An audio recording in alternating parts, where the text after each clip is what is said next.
Bonjour, je m'appelle Valérie Artaud, je suis professeure de français au Collège Paul Capel depuis 2008. J'ai en responsabilité 3 classes de 3e et une classe de 6e. Cette année, je travaille sur le portrait de John Liafo, qui est un peintre célèbre en Guyane, et je vais le faire venir dans mes classes.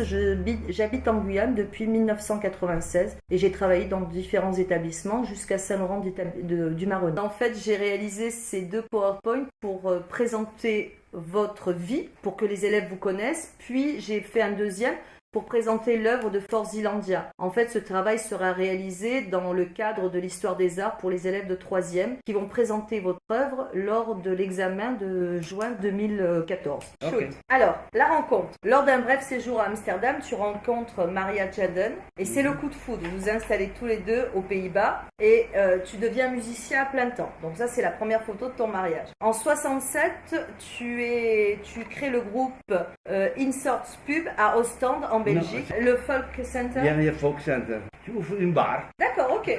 Qui m'a aidé à payer mes études. Oui, voilà, donc l'ordinateur c'est bon, on continue, je passe à la photo suivante. J'étais en diaporama normalement. Le mariage, donc ici je t'ai mis les 2 anneaux pour que tu retrouves l'ambiance mariage. Avec cet argent, il achète 2 bagues et épouse Maria à Amsterdam en automne 67. Vita, leur fille, a alors 4 mois. Donc je t'ai mis en photo avec Vita que j'ai prise dans le livre. La musique partage son existence. Entre 67 et 69, la petite famille de John s'installe à Anvers en Belgique. Le Folk Center où tu vas jouer est le soir au Gaslight. Et j'ai mis ici la carte. Photo du Folk Center que tu m'avais montré. Cette même année, il va suivre des cours à l'Académie des Beaux-Arts. John a alors 23 ans. C'est un étudiant plus âgé que les autres, mais extrêmement motivé. C'est ce que tu m'expliquais. Et la photo de l'Académie des Beaux-Arts. 70, son papa décède. John rentre après 10 ans d'absence au pays. Donc ici, avec le dessin du Suriname. John devient assureur musicien. Maria donne des cours. Un rêve, retourner en Belgique. Donc voici ton périple pour retourner en Belgique. La Guyane, le Brésil et enfin la Belgique. Donc celle-ci, c'est bon, de 71 à 73. En 74, il retourne en Hollande à La Haye, où son fils naît. John continue son cursus d'études artistiques à l'école des Beaux-Arts de La Haye. Son atelier, qui va être à Style Vercade à La Haye, le AFACA. Donc ça, là, j'ai mis une page spéciale pour le AFACA parce que c'était très important. Donc l'écriture syllabaire. Donc j'ai mis un signe, je leur ai expliqué ce que c'était. Ici, il me faut la photo de danse de Maria. L'exposition qui se font actuellement à Paramaribo pour montrer que le AFACA devient important depuis que tu l'as lancé. Retour aux origines en 79, tu te réinstalles au Suriname. Première exposition en Guyane. 83, donc on parlait de l'histoire de Boutercé et justement le passage de 82 qui nous intéressera. Toi, voilà, tu construis ta maison en Guyane. La maison actuellement, celle que j'ai prise que lorsque Max était là. 87, il réalise son premier livre avec les textes d'Alain Le Sueur. 88, donc l'exposition aux Pays-Bas où tu réalises tes affiches en sérigraphie. Donc ici, on a l'affiche et la réalisation, ce qui est très bien parce qu'on voit justement, elle est fabuleuse cette photo. Ici, tes réalisations dans ton atelier de sérigraphie. Et puis, une sérigraphie est une technique d'imprimerie, donc c'est ce que je te mets. Alors, il continue la sculpture, c'est ce qu'on avait vu et c'est ce que j'ai pris comme photo dans ton livre aussi. Donc, le premier livre de John Liafo réalisé par le gouvernement belge, là, je vais rajouter... Le deuxième. Hein? C'est le deuxième. Parce que la première était par des galeristes. D'accord. Alors, le premier galeriste... Et par un éditeur indépendant. Hein? Éditeur uitgeverij van Spijk Venlo. Hein?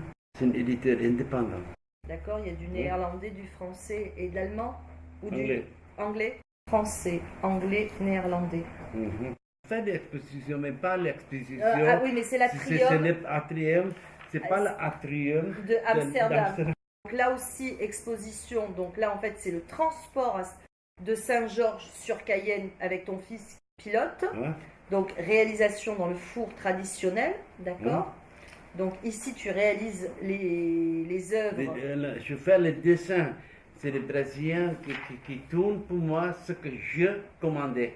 Et après, comme c'est biscuit, mais après c'est sec, je coupe, je travaille, et après il va faire dans le four. Travail. Et dans la sortie, je applique. Donc, tu travailles juste après, les vases cuisson. ne sont pas encore secs. Et après, tu les fais cuire. Ah oui, il va D'accord. cuire. Après cuisson. Et quand ils sortent du four après cuisson, tu vas Là, les tu mets de décorer. couleur. C'est le même système de milliers, 2000, 3000 années en France, c'est la même. Et Alors, plus tard. après la cuisson, il peint.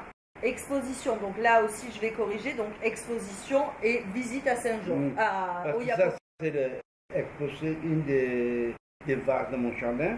Oui. Et là, c'est au Japon où je vais chercher. Hein. L'affiche réalisée pour Agae, là où tu étais membre de l'archéologie, tu étais membre du groupe archéologique de Guyane, où vous avez trouvé un arc. Tu as travaillé au collège Paul Capel, où je travaille moi-même. 2007, John retourne exposé au Suriname. Donc c'était par rapport à l'affiche, j'ai cherché ton exposition que j'ai retrouvée en photo. 2010, exposition à l'encadrier. Tu reconnais ces photos? Oui. C'est notre ami Dominique Colombet. C'était son départ à la retraite. D'ailleurs, je suis en train de te voir là prendre des photos. Et là, il y a Maria. Maria, je ne savais pas que c'était elle. Je la découvre là. Ah bon? Maintenant, je sais que c'est Maria. Donc, deuxième livre réalisé. Donc, c'est le troisième en 2010. Troisième livre. Fort Zeelandia, j'ai fait un agrandissement. Voilà les photos de l'atelier où tu travailles. Et j'ai terminé comme ça. Parce que ça, c'est le premier livre. Le deuxième sur l'œuvre. John Yafo, donc c'est plus l'homme, c'est l'artiste maintenant. Le livre qui retrace le parcours de l'artiste, on est d'accord, c'est celui-ci. C'est ta rétrospective. John Yafo et l'engagement, puisque tu sais que c'est le thème sur lequel je vais travailler. Histoire des arts, Fort Zeelandia. Tu sais que les élèves de 3e doivent présenter 5 œuvres à la fin de l'année. Ils passent un examen là-dessus. Et je vais les faire passer sur une de tes œuvres. Donc ça va être un de leurs examens que je vais fabriquer avec eux. Fait historique, massacre de décembre, December Murder. Alors les lieux, j'ai mis la carte donc de Paramaribo, du Suriname avec Paramaribo. Et donc ici c'est la rue Gravenstraat et j'ai montré où était Fort Zeelandia. Et ici il y a le palais présidentiel. On est vraiment dans le centre-ville et dans le vieux Paramaribo. Et donc j'ai mis cette carte que tu connais. Gouache, plus craie, plus crayon, plus acrylique. Dimension 56 x 76. Le genre, c'est un sujet historique, évocation du massacre de 15 opposants en décembre 82. Donc c'est un genre noble. Le contexte, l'artiste John Liafo est installé depuis 3 ans à Paramaribo avec sa famille, assiste au massacre de 15 opposants dont certains sont ses amis. Le commanditaire John réalise cette œuvre sur l'événement pour rendre hommage à ces hommes. Il dénonce les horreurs et la violence des hommes. Et ça m'a touché beaucoup. Et pour pas besoin de psychiatre, je me suis lâché avec la peinture. Alors, période février 80, coup d'état militaire du sergent Désiré Boutercé. Composition, on a un jeu de miroir, importance de la symétrie entre les deux personnages et on a une stylisation des formes. C'est pas parce que c'est comment vous voyez. Et moi, je comprends je sais, c'est comme les surréalistes. Comme ça ne rentre pas dans votre explication, là, je dis, attends, ça ne rentre pas, mais ça rentre, non? Donc voilà, donc pour l'instant, j'ai parlé de ça. Je te montre, tu as vu, j'ai mis les petites formes arrondies, etc. pour montrer, et la flèche qui montre la symétrie des deux.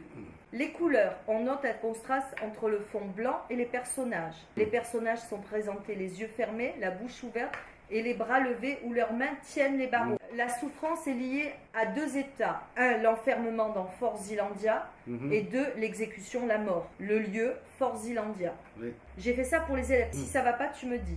Le thème de l'enfermement est présent dans le tableau. Les barreaux qui enferment les personnages, on est d'accord? La présence de Fort Zeelandia, c'est un lieu fermé. Plus les briques, donc j'ai encadré en jaune, il y avait les briques et Fort Zeelandia. La porte qui ferme justement, donc ici avec le losange rouge, et la cour fermée qu'on retrouve ici, c'est ça, c'est bien la cour fermée, dans le rectangle vert. C'est un peu abstrait, c'est tirer les morceaux, mais ça, c'est le résultat de cubisme. Pendant le cubisme, je fais des figures bien, et après je coupe des figures. Et là, c'est une influence pensée qui reste dedans. Donc voilà, je continue l'interprétation, parce que moi, il va falloir qu'il l'explique après le travail. Alors, la présence du soleil, la présence divine, soleil très blanc avec des effets de transparence, puisque tu as des halos, donc tu avais fait un fond plus foncé. Mais ça je fais presque Comme un peu la lune. Hein. C'est une lune, c'est pas Oui, le soleil. c'est pas le soleil. Ah, donc, à Le revoir. soleil, c'est symbole pour moi pour la gaieté. D'accord. Et la lune pour la tristesse. Donc, je suis la Soit dans les souffrance. séances de spirituel, et machin comme ça. Voilà. Il faut que je revoie le soleil de la toile et l'œil qui observe font qu'un éclair de l'autre. Le soleil éclaire la vérité et la réalité. Donc là, je vais reprendre, je vais mettre Pourquoi la c'est un peu froide, la couleur c'est un peu comme dans la neige, un peu froide. C'est des choses qui n'est pas agréables qui se Oui. passent.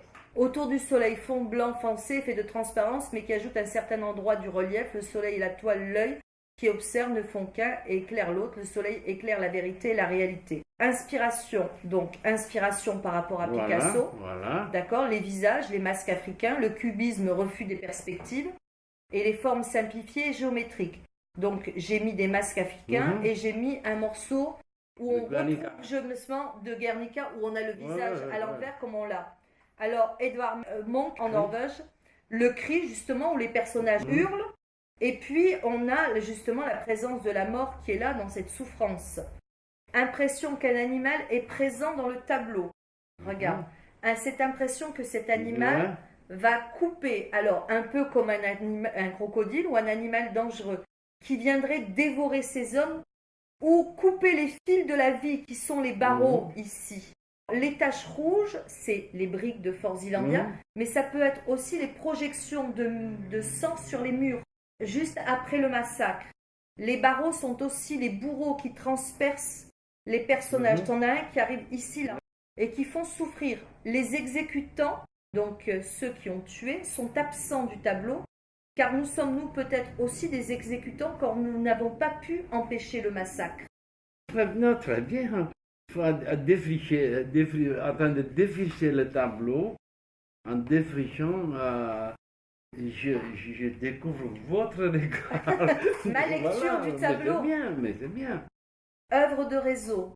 La nuit des morts, John Yafo. Alors, sur le livre, ils ont mis gravure 67x52, collection privée. La nuit des morts est un parallèle très fort avec le tableau de Guernica par ses couleurs noir et blanc. Reprise de la notion d'enfermement liée au collant collé en arrière-plan. Donc ça, il faut que je reprenne la phrase. Représentation des corps morts après l'exécution de décembre 82 à Fort Zeelandia. Voilà. Je dirais que c'est toute la continuité, la série que tu as faite là-dessus. Voilà. Pour sortir justement cette souffrance. The Fall of Lady Justice, John Yafo, 83, gravure, 59 mais sur ça c'est gravure colorée. Hein? D'accord. The Fall of Lady Justice est un tableau où la colère est exprimée par les mots. D'accord. C'est rare que tu utilises des mots, tu les utilises peu. La justice est folle, elle est emportée, chahutée par le vent. Elle essaie de résister en se tenant à un mât où le symbole de justice, la balance, est elle aussi déséquilibrée. Voilà, la balance, les branches de la loi, ça n'existe pas. Ça caché, ce livre de loi, rien n'existe. Alors j'ai marqué pour les élèves, pour qu'ils sachent. La balance constitue le symbole le plus ancien de la fonction de juger. Elle est présentée dans plusieurs mythologies antiques comme le moyen de peser les âmes après la mort et de déterminer la valeur d'un individu. Et justement, là, il y a le problème de la valeur de l'individu qui a osé exécuter. Oui, c'est fini. Et Lady Justice est dans le pépin, là, et un avocat qui est perdu, là, avec son... Voilà. Alors, présence des martyrs de Fort Zeelandia. John s'engage aussi pour Haïti en 2010 et j'arrête là. Je continue à m'engager pour ça, voilà. Haut et fort. Voilà, c'est terminé. John. Madame, bravo. Félicitations.